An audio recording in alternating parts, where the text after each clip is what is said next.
Monsieur le Président, bonjour. Vous abordez longuement dans votre livre le problème de surpopulation, en expliquant qu'au moment de votre naissance, nous étions 2,5 milliards et que nous devrions finir le siècle à quasi 11 milliards. Vous pointez d'ailleurs du doigt l'absence de débat public sur ce sujet. Quel est, selon vous, l'ordre de priorité face à ce défi gigantesque? Écoutez, je suis né en 1955, j'ai 64 ans. Quand je suis né, c'était pas si longtemps quand même, il y avait 2,5 milliards d'habitants. 2,5 milliards d'habitants. Sur moins de la vie d'un homme, la population mondiale a été multipliée par 3. C'est incroyable. Dans 30 ans, nous serons 9 milliards.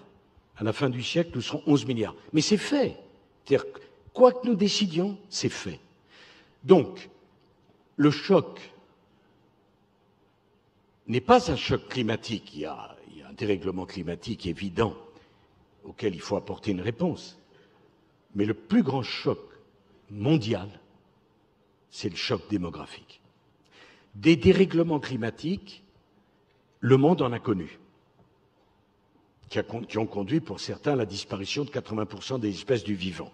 C'est pas pour ça qu'il ne faut rien faire. Au contraire, il faut faire. Mais un choc démographique, comme celui que nous sommes en train de vivre, le monde ne l'a jamais connu. Jamais. Dans 30 ans, le Nigeria aura plus d'habitants que les États-Unis d'Amérique. Au plus court, la Méditerranée, c'est 780 km, au moins large. On va passer de 1,2 milliard d'Africains à 2,5 milliards. Donc, je dis, la crise migratoire n'a pas commencé. Elle n'a pas commencé. Elle est à venir. Alors, on peut refuser ça, si on veut. Comprenez-moi. C'est d'ailleurs la première source de pollution, par parenthèse. Parce que vouloir promouvoir le développement durable sans poser la question de l'explosion de la démographie mondiale, ça n'a aucun sens. Je ne sais pas si vous avez été à Lagos, qui n'est même pas la capitale du Nigeria. 22 millions d'habitants. Donc si vous pensez qu'avec le tri sélectif, on va régler le problème de Lagos, c'est que vous n'y avez pas encore été à Lagos. Parce que ma voisine dit ça aidera, certainement. Mais je voudrais vous dire une chose, 22 millions de gens qui consomment bien, ça fait plus de dégâts qu'1 million qui consomment mal. J'ajoute que, on me dit l'avenir est à la voiture électrique. Alors tout le monde, la voiture électrique, formidable. Formidable, formidable. Puis d'abord, il faut faire attention à ce qu'on dit maintenant, puisqu'on ne peut plus rien dire. Donc, mais je pose quand même une question. La voiture électrique, elle consomme de l'électricité? Non. Bon. L'électricité, il faut la produire. Et donc on a l'Allemagne qui a fait rouvrir toutes ses mines de charbon pour produire de l'électricité. Il y avait un ministre d'écologie, là, dont j'ai oublié le nom, qui dans la même journée a dit, avec l'autorité, dans 10 ans, il n'y aura que des voitures électriques. Parfait, très bien. Et tout le monde d'applaudir. Et dans 10 ans, on aura fermé la moitié des centrales nucléaires.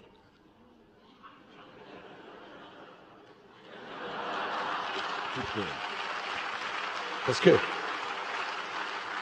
naturellement que les voitures électriques n'ont pas besoin d'électricité, c'est bien connu. Bon.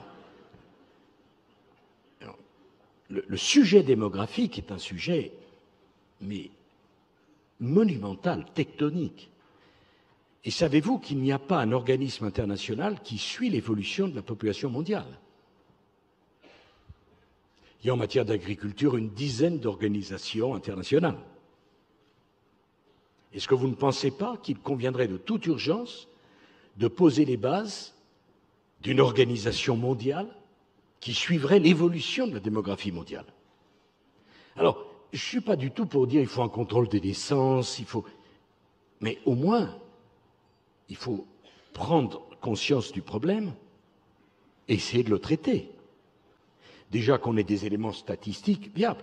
Les Chinois, et on ne peut pas leur donner tort, ils n'ont plus les moyens de payer leur retraite, viennent de décider qu'on ne mettrait plus en place la politique du un enfant. L'Afrique subsaharienne, la moyenne d'enfants par femme, c'est de l'ordre de 5. Donc, si on n'agit pas très rapidement, on va au-devant d'une catastrophe extravagante. La question, combien d'êtres humains peuvent-ils vivre en même temps sur cette planète? C'est un sujet... J'entends bien les difficultés, le désir d'avoir des enfants, ce que ça peut représenter.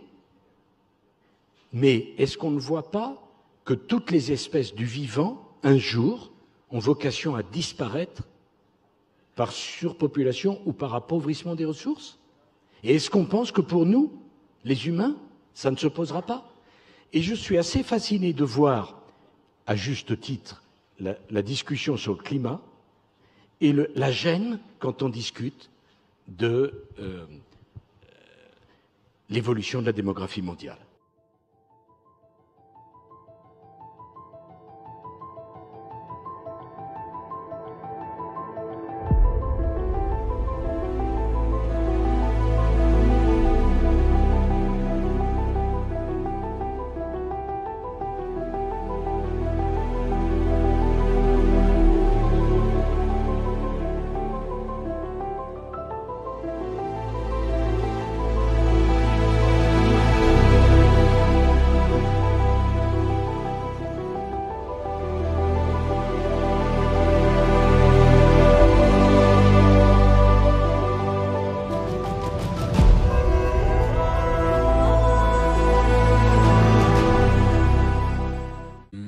J'aurais voulu vous poser une question concernant le modèle World 3 qui vient des limites de la croissance et dont les prédictions sont quand même apocalyptiques, je pense qu'on peut le dire.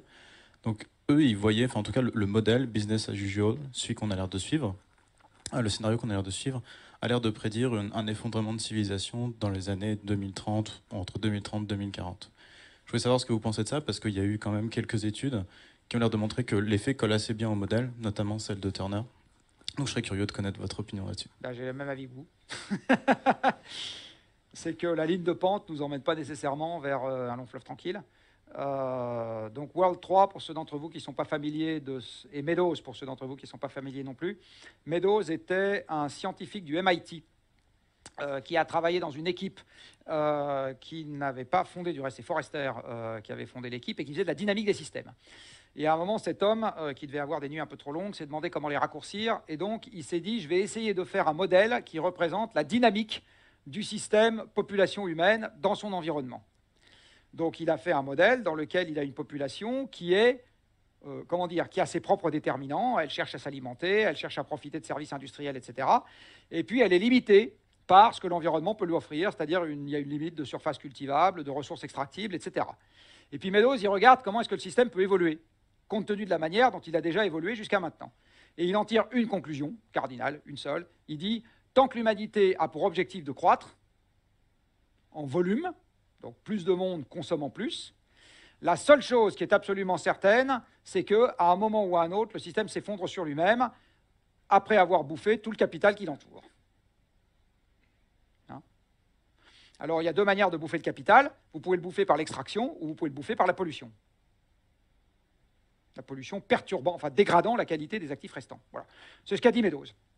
Et donc Meadows dit, quel que soit l'optimisme que je puisse prendre sur les conditions initiales, la quantité de ressources extractibles, etc., si les hommes cherchent la croissance, ou même la cherchent trop longtemps, c'est-à-dire ils la cherchent jusqu'en 1980, après ils disent non, je m'arrête, eh bien à ce moment, le système finit par s'effondrer sur lui-même. C'est ce qu'avait dit Meadows.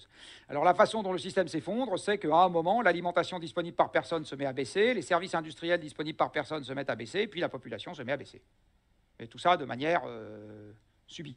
Alors évidemment, Meadows, il n'a pas dit à quel moment tel pays fera la guerre à tel autre pays, etc. Vous savez que vous n'avez que 3 manières de faire mourir les gens, c'est la famine, la maladie et la guerre. Il n'y en a pas d'autres. Donc une contraction rapide de la population, c'est un monde dans lequel se généralisent les famines, les maladies et les guerres.